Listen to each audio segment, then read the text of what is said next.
Hello दोस्तों, स्वागत है आप सभी का आपके अपने यूट्यूब चैनल है कि फॉर स्टडी में। तो दोस्तों, आज की इस वीडियो में मैं आप सभी के लिए क्लास 9 सोशल साइंस यानी कि सामाजिक विज्ञान टर्म 2 का मॉडल पेपर सेट 1 का कंप्लीट सॉल्यूशन लेकर आ चुके हैं। जी हाँ दोस्तों, तो क्लास 9 के जितने भी स्टूडेंट जिसका टर्म 2 का एग्जाम है, आप लोग वीडियो में अंत तक बने रहिएगा। दोस्तों, इससे पहले आप लोगों के लिए साइंस सेट 1 टर्म 2 का मॉडल पेपर जो जारी हुआ है, उसका सेट 1 का सॉल्यूशन ऑलरेडी बना दिए है। उस वीडियो को नहीं देखे तो उस वीडियो का लिंक इस वीडियो के डिस्क्रिप्शन बॉक्स पर डाल दूंगा, उस वीडियो को जरूर देख लीजिएगा इस वीडियो को देखने के बाद। तो चलिए, आज की इस वीडियो में अंत तक बने रहिएगा। उससे पहले आप सभी से रिक्वेस्ट रहेगा, अगर हमारे यूट्यूब चैनल पर पहली बार विजिट किए तो प्लीज़ चैनल को सब्सक्राइब कर लीजिएगा और साथ में नोटिफिकेशन बेल को ऑल पर सेट कर लेना है। तो चलिए, यहाँ पर देख सकते हैं दोस्तों, क्लास 9 एसएसटी टर्म 2 सेट 1 का सॉल्यूशन हम लोग देखेंगे। एकदम बेस्ट यहाँ पर सॉल्यूशन आप लोगों को प्रोवाइड करेंगे आपके जो एग्जाम में जिस प्रकार से लिखना है ताकि आपका एक भी नंबर ना कटे।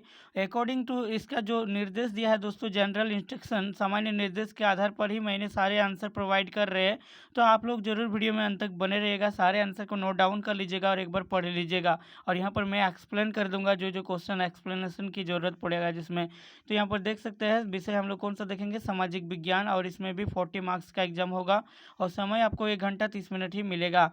तो चलिए, आपको इसमें टोटल 19 क्वेश्चन देखने को मिलेगा, उसमें से कुछ ही क्वेश्चन को हम लोग को आंसर करना है, बट मैंने आप सभी के लिए सारे के सारे प्रश्नों का आंसर कर दिया है। तो यहाँ पर चलिए, फर्स्ट सवाल हम लोग का जो कि सेक्शन ए से निकल कर आया है, जो कि वेरी शॉर्ट आंसर क्वेश्चन है, यानी कि वो अति लघु उत्तरीय प्रश्न है दोस्तों। इसको एक वाक्य में या फिर आप एक शब्द में लिख सकते हैं। देखिए, जर्मन संसद का क्या नाम था? तो देखिए दोस्तों, जर्मन संसद जो था उसका नाम था दोस्तों, यहाँ पर देखिए, बुंडेस्टेग। जी हाँ दोस्तों, क्या नाम था? बुंडेस्टेग। इसे याद रखिएगा, बुंडेस्टेग उसका नाम था। चलिए, नेक्स्ट सवाल देखिएगा, वैज्ञानिक वानिकी से क्या अभिप्राय है? तो बहुत ही आसान सवाल है। इसका आंसर देखिए दोस्तों, यहाँ पर आंसर मेंशन कर दिया, वैज्ञानिक वानिकी, यानी कि यहाँ पर देखिए 2 बार वानिकी हो गया है, तो इसको करेक्शन कर लीजिएगा क्योंकि पीडीएफ जब बन रहा था तो ऐसा हो चुका है। देखिए, वन विभाग द्वारा पेड़ों की कटाई, जिसमें पुराने पेड़ काट कर उनकी जगह नए पेड़ लगाए जाते हैं, इसे हम लोग वैज्ञानिक वानिकी के नाम से जानते हैं। चलिए, नेक्स्ट सवाल देखिएगा दोस्तों, यहाँ पर क्वेश्चन नंबर 3, निर्धनता के किन्हीं 2 मुख्य आयामों को लिखिए। यानी कि आयामों मतलब मुख्य कारण। तो देखिए, निर्धनता किस किस कारण से निर्धनता, यानी कि गरीबी जो उत्पन्न होते हैं, सामाजिक कारण, समाज के कारण से भी, आर्थिक कारण, अगर धन की दौलत की कमी होगा तो फिर भी निर्धनता हो सकते हैं। और पर्याप्त स्वास्थ्य सुविधाएं, मतलब स्वास्थ्य सुविधाएं ठीक ना होने के कारण, जनांकी कारण मतलब होता है कि जनसंख्या अतिरिक्त बढ़ना, और शिक्षा अगर रहेगा तो फिर भी गरीबी बढ़ सकता है, जनसंख्या वृद्धि अगर रहेगा। तो इसमें से सिर्फ यहाँ पर हम लोग को क्वेश्चन में मुख्य आयामों को लिखना है, तो 2 मुख्य आयाम यहाँ पर आप लोग चुन के लिख सकते हैं, और शिक्षा और जनसंख्या वृद्धि भी लिख दीजिएगा, 2 आपका हो जाएगा इसका आंसर। चलिए, नेक्स्ट सवाल देखिएगा, सरकार बफर स्टॉक का निर्माण क्यों करती है? देखिए, ये बहुत ही इंपॉर्टेंट सवाल है, ये आपके एग्जाम में जरूर पूछे जा सकते हैं। तो देखिए, बफर स्टॉक बनाए जाने का अन्य मुख्य उद्देश्य आपदा या फिर अकाल के समय खाद्यान्नों की कमी वाले राज्यों में खाद्यान्न उपलब्ध करवाना है। मतलब सरकार क्या करते हैं, किसानों से अनाज इकट्ठा करते हैं और उसे बफर स्टॉक के नाम से स्टॉक में रखते हैं, ताकि कभी अगर किसी राज्य में आपातकालीन आपदाएं, कुछ अकाल पड़ जाए, तो उस समय में सरकार उन अनाजों का लाभ उन सारे पड़ जाने वाले राज्यों पर पहुंचा सकते हैं, तो इससे ये फ़ायदा होगा। क्वेश्चन नंबर 5 देखिएगा, अधिकार से आप क्या समझते हैं? बहुत ही इंपॉर्टेंट सवाल है, इसका आंसर देखिए। अधिकार देखिए, किसी वस्तु को प्राप्त करने या किसी कार्य को संपादित करने के लिए उपलब्ध कराया गया किसी व्यक्ति की कानून संपत्त संविदा संपत्त सुविधा दावा विशेष अधिकार है। कानून द्वारा प्रदत्त सुविधाएं अधिकारों की रक्षा करती है। दोनों का अस्तित्व एक दूसरे के बिना संभव नहीं है। इसी को हम लोग क्या कहते हैं? अधिकार कहते हैं। मतदाता सूची देखिए, वोटर लिस्ट क्या है दोस्तों? वोटर लिस्ट बहुत ही इंपॉर्टेंट है। मतदाता सूची क्या है? एक लोकतांत्रिक चुनाव में मतदान के योग्य लोगों की सूची चुनाव से काफ़ी पहले तैयार की जाती है। जी हाँ दोस्तों, एक लोकतांत्रिक शासन में चुनाव होता है, लोकतांत्रिक, उसमें क्या होता है, मतदान के लिए मतदान योग्य जितने भी लोग रहते हैं जो मतदान कर सकते हैं, उनका एक लिस्ट तैयार किया जाता है, और इस सूची को आधिकारिक तौर पर मतदाता सूची कहा जाता है, और इसे आमतौर पर मतदाता सूची के रूप में जाना जाता है। यह एक महत्वपूर्ण कदम है क्योंकि यह लोकतांत्रिक चुनाव की पहली शर्त से जुड़ा है। सभी को प्रतिनिधि चुनने का समान अवसर मिलना चाहिए। जी हाँ दोस्तों, लोगों के द्वारा जो चुना जाता है लोकतांत्रिक शासन में प्रतिनिधि, हर कोई उन निर्णयों में समान रूप से कहने का हकदार है जो उन्हें प्रभावित करते हैं। मतदाता सूची को आमतौर पर हर साल उन लोगों के नाम से जोड़ने के लिए संशोधित किया जाता है जो उस वर्ष की 1 जनवरी को 18 वर्ष के हो जाते हैं या फिर एक निर्वाचन क्षेत्र में चले गए हैं और उन लोगों के नाम हटा दिए गए हैं जिनकी मृत्यु हो गई है या फिर एक निर्वाचन क्षेत्र से बाहर चले गए हैं, उन्हीं को क्या कहते हैं, मतदाता सूची। चलिए क्वेश्चन नंबर 7 देखिएगा, भारत में किस प्रकार की जलवायु पाई जाती है। बहुत ही आसान सवाल है, भूगोल का है दोस्तों ये। किसी क्षेत्र में लंबे समय तक जो मौसम की स्थिति होती है उसे उस स्थान की जलवायु या इंग्लिश में कहेंगे तो क्लाइमेट कहते हैं, इसे याद रखिएगा। और भारत की जो जलवायु होता है दोस्तों वो उष्ण कटिबंधीय मानसूनी जलवायु होते हैं, यानी कि अगर पूछा गया है सवाल इसके अनुसार क्या होगा आंसर, भारत की जलवायु उष्ण कटिबंधीय मानसूनी जलवायु पाई जाती है। नेक्स्ट सवाल देखिएगा, क्वेश्चन नंबर 8 क्या कह रहा है, जर्मनी में नाजीवाद के उदय के क्या कारण थे। तो देखिए, जर्मनी के नागरिक वर्साई की संधि को अत्यंत कठोर, अन्यायपूर्ण एवं अपमानजनक मानते थे। मित्र राष्ट्रों ने वर्साई की संधि के माध्यम से जर्मनी को सैनिक, आर्थिक और राजनीतिक दृष्टि से बिल्कुल पंगु बनाने का भरसक प्रयास किया, जिसके परिणाम स्वरूप जर्मन लोगों में तीव्र आक्रोश था। वर्साई की संधि की अपमानजनक शर्तों ने जर्मन लोगों की राष्ट्रीय भावना को प्रबल आघात पहुंचाया था। वे वर्साई की संधि के कलंक को धोने के लिए और इसे निरस्त कराने के लिए अपना सर्वस्व नछुआर कर देने के लिए तैयार थे। हिटलर ने इस स्थिति का लाभ उठाया और वर्साई की संधि को निरस्त कराने का आश्वासन दिया। उसने अपनी पुस्तक मीन कैंप यानी कि मेरा संघर्ष में लिखा था कि वर्साई की संधि द्वारा 6 करोड़ व्यक्तियों के दिमागों में लज्जा और घृणा के इतने भाव भर दिए जाए कि समस्त राष्ट्र ज्वालाओं का अग्नि सागर बन जाए तथा उससे ही जय घोष निकले कि हम पुनः हथियार उठाएंगे। इस प्रकार नाजी दल के वर्साई की संधि का अंत हो और हम पुनः हथियार उठाएंगे आदि के नारों ने लाखों जर्मन लोगों का समर्थन प्राप्त किया। नेक्स्ट क्वेश्चन देखिएगा, क्वेश्चन नंबर 9 क्या कह रहा है, बस्तर के लोगों ने अंग्रेजों के विरुद्ध विद्रोह क्यों किया था। तो देखिए, बस्तर में आदिवासियों ने ब्रिटिश शासन के विरुद्ध 1859 में साल के वृक्षों को बचाने के लिए विद्रोह किया था। जी हाँ दोस्तों, इससे बहुत ही इंपॉर्टेंट सवाल है, जिसे कोई विद्रोह के नाम से जाना जाता है। कोई विद्रोह, याद रखिएगा किस विद्रोह से, कोई विद्रोह के नाम से जाना जाता है। बस्तर में आदिवासी जनजीवन पूर्णतः वनों एवं उससे मिलने वाले वनोपज पर ही आधारित है। वन और आदिवासियों का अटूट गठबंधन हजारों साल पुराना है। दोस्तों, ये जो नोट्स है आप लोगों को मिल जाएगा मेरा ऑफिशियल वेबसाइट पर। तो ऑफिशियल वेबसाइट का लिंक इस वीडियो का डिस्क्रिप्शन बॉक्स पर रहेगा, तो आप लोग जरूर मेरा वेबसाइट विजिट कीजिएगा। यह वीडियो अपलोड होने के आधा घंटा या 1-2 घंटा के बाद ही सारा का जो मटेरियल है जो मैं यहाँ पर आप लोगों को एक्सप्लेन कर रहा हूँ सारा मैं वहाँ पर डाल दूंगा, वहाँ से आप लोग नोट डाउन कर लीजिएगा।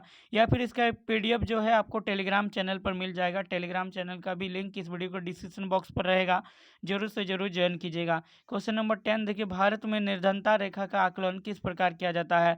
ये दोस्तों मोस्ट इम्पोर्टेंट सवाल है, इस सवाल को आपको छोड़ना नहीं, इसको जरूर कर लेना है। इस टाइप के क्वेश्चन बहुत बार पूछे गए हैं। देखिए, भारत में निर्धनता रेखा का आकलन निम्न प्रकार से किया जाता है, मतलब कैसे जानेंगे कि कितना गरीबी है।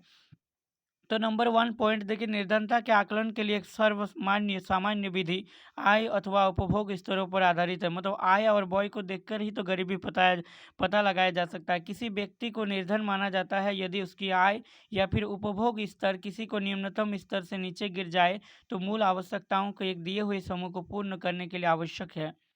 और देखिए, भारत में निर्धनता रेखा का निर्धारण करते समय जीवन निर्वाह के लिए खाद्य आवश्यकता, कपड़ों, जूतों, ईंधन और प्रकाश, शैक्षिक एवं चिकित्सा संबंधी आवश्यकताओं आदि पर विचार किया जाता है। तीसरा पॉइंट, निर्धनता रेखा का आकलन करते समय खाद्य आवश्यकता के लिए वर्तमान सूत्र वांछित कैलोरी आवश्यकताओं पर भी आधारित है।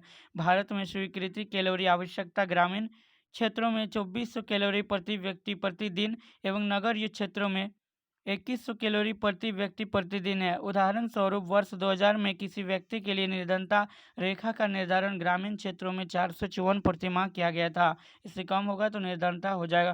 क्वेश्चन नंबर 11 देखिए, भारतीय खाद्य निगम एफसीआई किसानों से अनाज कैसे खरीदती है। काफ़ी ज़्यादा इंपॉर्टेंट सवाल है दोस्तों। यहाँ पर देखिए, जो भारतीय सरकार जो होते हैं अनाज किसानों से अनाज कैसे खरीदती है। देखिए, केंद्र सरकार देश भर में भारतीय खाद्य निगम और राज्य एजेंसियों के जरिए धान और गेहूं का मूल्य समर्थन प्रदान करती है और ऐसे में गेहूं तथा चावल से संबंधित खरीद नीति खुली है। इस नीति के अधीन भारत सरकार द्वारा निर्धारित समय अवधि के भीतर तथा निर्धारित विनिर्दिष्टियों के अनुरूप किसानों द्वारा जितना भी गेहूं अथवा चावल लाया जाता है उसे केंद्रीय पूल के लिए भारतीय खाद्य निगम सहित राज्य सरकार की एजेंसियों द्वारा निम्नतम समर्थन मूल्य पर खरीद लिया जाता है। किसानों को न्यूनतम समर्थन मूल्य की तुलना में बेहतर मूल्य मिलने पर वे अपनी उपज को खुले बाजार में अर्थात निजी व्यापारियों को बेचने के लिए स्वतंत्र होते हैं। सरकारी एजेंसियों द्वारा खाद्यान्नों की खरीद करने का उद्देश्य यह सुनिश्चित करना है कि किसानों को उनकी उपज के लिए लाभकारी मूल्य मिले और उन्हें मजबूरी में बिक्री न करनी पड़े। इसका लक्ष्य राष्ट्रीय खाद्य सुरक्षा अधिनियम तथा कल्याणकारी स्कीमों के अंतर्गत जरूरतमंदों लोगों को सब्सिडाइज दर पर अनाज की आपूर्ति सुनिश्चित करना तथा खाद्यान्न सुरक्षा हेतु अनाज का बफर स्टॉक तैयार करना होता है। इसके अलावा राज्य सरकारों द्वारा मोटे अनाज की विभिन्न जिनसों की खरीद राष्ट्रीय खाद्य सुरक्षा अधिनियम तथा अन्य कल्याणकारी स्कीमों के अंतर्गत वितरण के लिए राज्य सरकारों द्वारा अपनी आवश्यकता के अनुसार भारतीय खाद्य निगम के परामर्श से स्वयं की जाती है। केंद्रीकृत खरीद प्रणाली क्या होता है, इसको आप लोग पढ़ लीजिएगा। ये सारे आंसर आपको मैंने जिस प्रकार से आप लोगों के लिए आंसर बनाए ठीक इसी प्रकार से आपको आंसर करना है एग्जाम में, नहीं तो आपका नंबर कट जाएगा। और ऐसा आंसर कीजिएगा तो आपका एक भी मार्क्स नहीं कटेगा। चुनाव को लोकतांत्रिक मानने का विभिन्न आधार क्या है, तो देखिए चुनाव लोकतंत्र का आधार है, क्योंकि चुनाव के बिना लोकतंत्र की परिकल्पना भी नहीं की जा सकती है। जी हाँ दोस्तों, अगर चुनाव नहीं होगा तो लोकतंत्र हो ही नहीं सकता। एक तरह से लोकतंत्र और चुनाव को एक दूसरे का पूरक माना जा सकता है। चुनाव में अपने मतदान की शक्ति का प्रयोग करके एक नागरिक कोई बड़े परिवर्तन ला सकता है और इसी के कारण लोकतंत्र में प्रत्येक व्यक्ति को उन्नति का समान अवसर प्राप्त होता है। लोकतंत्र में चुनाव का बहुत ज़्यादा महत्व है। लोग सोचते हैं क्यों वोट करें, पर हम वोट देकर हम अपने देश या समाज के लिए एक सही नेता के चुनाव में मदद कर सकते हैं। हाँ, यदि आप वोट नहीं देते हैं तो कोई भ्रष्टाचारी नेता चुन लिया जाता है, तो कहीं ना कहीं आपकी भी गलती भी होगी। हमें यह मौका मिलता है कि हम सही नेता चुनाव करें, इसलिए सजग अपने अधिकार का सदुपयोग कर सोच समझकर अपने वोट का उपयोग करें और आप एक जागरूक नागरिक है उसका परिचय दें। इसी को कहता है। क्वेश्चन नंबर 13 देखिएगा, संवैधानिक उपचार का अधिकार से आप क्या समझते हैं, तो देखिए ये बहुत ही इंपॉर्टेंट सवाल है, यहाँ पर पढ़ लीजिएगा। आप लोग देख सकते हैं संवैधानिक उपचारों का अधिकार स्वयं में कोई अधिकार न होकर अन्य मौलिक अधिकारों का रोकथोक उपाय है। इसके अंतर्गत व्यक्ति मौलिक अधिकारों के हनन की अवस्था में न्यायालय की शरण ले सकता है। इसलिए डॉक्टर अंबेडकर ने अनुच्छेद 32 को संविधान का सबसे महत्वपूर्ण अनुच्छेद बताया। एक अनुच्छेद जिसके बिना संविधान अर्थहीन है। ये संविधान की आत्मा और हृदय है। चलिए नेक्स्ट सवाल देखिएगा दोस्तों। क्वेश्चन नंबर 14 क्या कह रहा है, भारत की जलवायु को प्रभावित करने वाले कौन कौन से कारक है, तो देखिए भारत की जलवायु को प्रभावित करने वाले मुख्य कारण स्थिति तथा अक्षांशीय विस्तार, यानी कि इंग्लिश में बोलेंगे तो पोजीशन एंड लैटिट्यूडिनल एक्सटेंट, और समुद्र से दूरी। जी हाँ दोस्तों, डिस्टेंस फ्रॉम द सी, अगर यही उत्तर पर्वतीय श्रेणियाँ, नॉर्दर्न माउंटेन रेंजेस, स्थलाकृति यानी कि टोपोग्राफी, और मानसून पवने, मानसून वाइंड्स, और साथ में ऊपरी वायु परिसंचरण, अपर एयर सर्कुलेशंस। और चलिए नेक्स्ट क्वेश्चन देखिए, क्वेश्चन नंबर 15, युद्धों से जंगल क्यों प्रभावित होते हैं। काफ़ी ज़्यादा इंपॉर्टेंट सवाल है यार। इसके आंसर बहुत ही सजग ढंग से यहाँ पर किए गए हैं। आप लोग देखिए, इसको याद कर लीजिएगा। युद्धों से जंगल निम्नलिखित कारणों से प्रभावित होते हैं। कौन नंबर, युद्ध की जरूरतों को पूरा करने के लिए लकड़ी की मांग बढ़ जाती है और अधिक से अधिक वन काटे जाते हैं। नेक्स्ट पॉइंट, युद्ध में विशाल वन क्षेत्र अग्नि की भेंट चढ़ जाते हैं, ये भी एक मुख्य कारण हो सकते हैं। गो नंबर पॉइंट देखिए, युद्ध के समय सरकारें लकड़ी के विशाल भंडारे तथा आरा मिलों को स्वयं भी जला डालती है ताकि ये संसाधन शत्रु के हाथ न लग जाए। इसे स्कॉच अर्थ भस्म कर भागो नीति कहते हैं। इंडोनेशिया के बीच शासकों ने यही नीति अपनाई थी। वे अपने वन संसाधनों को जापान के हाथों में जाने से रोकना चाहते थे। चलिए नेक्स्ट सवाल देखिएगा। क्वेश्चन नंबर 16, निर्धनता को दूर करने के लिए सरकार द्वारा शुरू किए गए किन्हीं 3 निर्धनता उन्मूलन कार्यक्रमों का उल्लेख वर्णन कीजिए। तो देखिए यहाँ पर निर्धनता को दूर करने के लिए सरकार द्वारा शुरू किए गए 3 निर्धनता उन्मूलन कार्यक्रम निम्नलिखित है। पहला देखिए, राष्ट्रीय काम के बदले अनाज कार्यक्रम। यह कार्यक्रम 2004 में देश के सबसे पिछड़े 150 जिलों में लागू किया गया था और यह कार्यक्रम उन सभी ग्रामीण निर्धनों के लिए है जिन्हें मजदूरी पर रोजगार की आवश्यकता है और जो अकुशल शारीरिक काम करने के इच्छुक है। और चलिए नेक्स्ट यहाँ पर देखिए दूसरा, प्रधानमंत्री रोजगार योजना। इस कार्यक्रम को 1993 में आरंभ किया गया और इसका उद्देश्य ग्रामीण और नगरीय क्षेत्रों में शिक्षित बेरोजगार युवाओं के लिए स्वरोजगार के अवसर सृजित करना। नेक्स्ट यहाँ पर ध्यान दीजिएगा दोस्तों, ग्रामीण रोजगार सृजन कार्यक्रम। इस कार्यक्रम को 1995 में आरंभ किया गया और इस कार्यक्रम का उद्देश्य ग्रामीण क्षेत्रों और छोटे शहरों में स्वरोजगार के अवसर सृजित करना है। 10वीं पंचवर्षीय योजना में इस कार्यक्रम के अंतर्गत देखिए यहाँ पर इतना लाख नए रोजगार के अवसर सृजित करने का लक्ष्य रखा गया था। यहाँ पर चलिए नेक्स्ट देखिएगा क्वेश्चन नंबर 17 क्या कह रहा है, भारत में चुनाव आयोग की भूमिका का वर्णन करें। तो देखिए दोस्तों, भारत का चुनाव आयोग भारत में चुनाव आयोजित करने में महत्वपूर्ण भूमिका निभाता है। क्योंकि एक लोकतांत्रिक देश में चुनाव एक प्रमुख भूमिका निभाते हैं, इसलिए चुनाव आयोजित करने वाली समिति की भारत में चुनाव आयोजित करते समय कुछ जिम्मेदारियां और भूमिकाएं होती है। चुनाव आयोग की कुछ प्रमुख भूमिकाएं और जिम्मेदारियां हैं। यहाँ पर देख सकते हैं आप लोग, स्वतंत्र और निष्पक्ष चुनाव। पहला भूमिका, चुनाव के आयोजन में ईसीआई की एक महत्वपूर्ण भूमिका निभाता है। आयोग का सबसे महत्वपूर्ण कार्य कानून और आदर्श आचार संहिता यानी कि मॉडल कोड ऑफ कंडक्ट का पालन करते हुए स्वतंत्र और निष्पक्ष चुनाव सुनिश्चित करना होता है। और आदर्श आचार संहिता राजनीतिक दलों के लिए दिशा निर्देश का एक समूह है, जो कुछ महत्वपूर्ण निर्देश देता है कि राजनीतिक दलों और उम्मीदवारों को चुनाव में खुद को कैसे संचालित करना चाहिए। चुनाव आयोग ने पहली बार वर्ष 1971 यानी कि 5वां चुनाव में आदर्श आचार संहिता जारी की थी, और तब से समय समय पर इसमें संशोधन यानी कि रिवाइज किया जा रहा है। यह स्वतंत्र और निष्पक्ष चुनाव के हित में है कि इस तरह की संहिता की जरूरत है। दूसरी ओर कोड किसी विशेष कानून पर आधारित नहीं है, यह सिर्फ एक प्रेरक प्रभाव है। इसमें वही शामिल है जिन्हें चुनावी नैतिकता कानून इलेक्टोरल मोरलिटी लॉज के रूप में जाना जाता है। हालांकि कानूनी समर्थन की कमी आयोग को इसे लागू करने से नहीं रोकेगी। आर्टिकल 324 के तहत इसे एक ड्राइंग फोर्स लगाने का अधिकार है। स्वतंत्र और निष्पक्ष चुनाव के लिए कुछ सामान्य आचार संहिता है, जैसे कि जाति और आस्था के आधार पर कोई भी राजनीतिक दल या उम्मीदवार वोट नहीं जीतेगा। नतीजन मंदिरों, मस्जिदों, चर्चों और अन्य धार्मिक स्थलों को राजनीतिक प्रचार या फिर विज्ञापन के लिए इस्तेमाल करने से प्रतिबंधित कर दिया गया है। और देखिए, मतदाता को डराना, धमकाना, घूस देना, मतदान केंद्रों के 100 मीटर के दायरे में मतदान करना, चुनाव के 48 घंटे के भीतर जनसभा करना और मतदान परिसरों में आने जाने के लिए परिवहन की व्यवस्था करना प्रतिबंधित है। रूलिंग पार्टी के पास सार्वजनिक स्थानों, हेलीपैड या फिर विमान पर रोक नहीं होगा। अन्य दलों के उम्मीदवार रूलिंग पार्टी के समान शर्तों के तहत उनका उपयोग करने के हकदार होंगे। कहीं भी बैठक आयोजित करने तथा राजनीतिक दलों या फिर उम्मीदवारों को पहले स्थानीय पुलिस या फिर अन्य संबंधित पदाधिकरण से अनुमोदन या फिर अप्रूवल प्राप्त करना होगा, ताकि यातायात और अन्य उचित तैयारी की जा सके। मतदान के दिन और मतदान से 24 घंटे पहले तक मतदाताओं को बियर या फिर अन्य पेय पदार्थ नहीं परोसे जाने चाहिए। चुनाव प्रचार के दौरान रूलिंग पार्टी के मंत्रियों को सरकारी उपकरण जैसे कि सरकारी कर्मचारी कार या फिर कार्यालय का उपयोग करने की अनुमति नहीं है। इन आचार संहिताओं के अलावा कोई अन्य आचार संहिताएं हैं जिनका पालन पार्टियों को स्वतंत्र और निष्पक्ष चुनाव प्राप्त करने के लिए किया जाना चाहिए। नेक्स्ट सवाल, और ये है आपका अंतिम सवाल। इसके बाद और एक सवाल था दोस्तों, जो कि आपका मैप पर आधारित है, यानी कि वो मैप वाला क्वेश्चन सारे के सारे मॉडल पेपर सोल्यूशन बताने के बाद में एक पार्टिकुलर वीडियो बनाऊंगा उस पर। तो क्वेश्चन नंबर 18 क्या कह रहा है, भारत में वर्षा ऋतु की विशेषताओं का वर्णन करें। तो देखिए, भारत में जो वर्षा ऋतु की निम्नलिखित विशेषताएं होती है। पहला, भारत में पवन विमुख ढालों, वृष्टि छाया क्षेत्रों और थार जैसे मरुस्थलीय क्षेत्रों को छोड़कर से सभी स्थानों में पर्याप्त मानसूनी वर्षा होती है।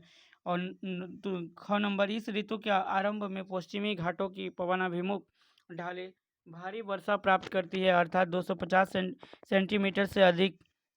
गौ नंबर देखिए, दृष्टि छाया क्षेत्र, ढकनी पठार और मध्य प्रदेश के कुछ भागों में भी स्वल्प वर्षा होती है। देश के उत्तर पूर्वी भाग में सर्वाधिक वर्षा होती है, जैसे मासिन राम में विश्व की सर्वाधिक वर्षा होती है। और नेक्स्ट यहाँ पर पॉइंट ध्यान दीजिएगा, भारत का मानसून विराम लेता है, अर्थात वर्षाहीन अवकाश के साथ रुकता है। वर्षा के स्थानिक वितरण का अवधारणा करने वाली मानसूनी द्रोणी के कारण ही ऐसा होता है। उष्ण कटिबंधीय दाब की बारंबारता और गहनता तीव्रता के कारण भी मानसूनी वर्षा की मात्रा और दिशा बदलती है। 6 नंबर, उत्तरी मैदानों के उत्तर मानसूनी द्रोणी का बनना हुआ अक्टूबर नवंबर मास में भारी वर्षा का कारण है, जबकि इस दौरान सामान्यतः शीतकालीन शुष्क मौसम की दशाएं बनती है। तो दोस्तों, ये था आपका class 9 social science term 2 model set 1 का कंप्लीट सॉल्यूशन। आई होप कि यह वीडियो आप सभी को पसंद आया, तो प्लीज़ वीडियो को लाइक कीजिएगा, और चैनल पर नए हो तो प्लीज़ चैनल को सब्सक्राइब कीजिएगा। आप लोगों के लिए मैं जितना जल्दी हो पाएगा और भी जितने सारे सब्जेक्ट का जितना सेट जारी किया गया है, सभी सेटों का मैं सोल्यूशन जल्द से जल्द प्रोवाइड करूँगा। तो आप लोग चैनल पर बने रहिएगा, और मिलते हैं नेक्स्ट वीडियो में। तब तक के लिए इस वीडियो को अपने फ्रेंड के साथ शेयर कर दीजिएगा। तो नेक्स्ट वीडियो आप लोगों के लिए आएगा, वेट कीजिए। Thanks for watching.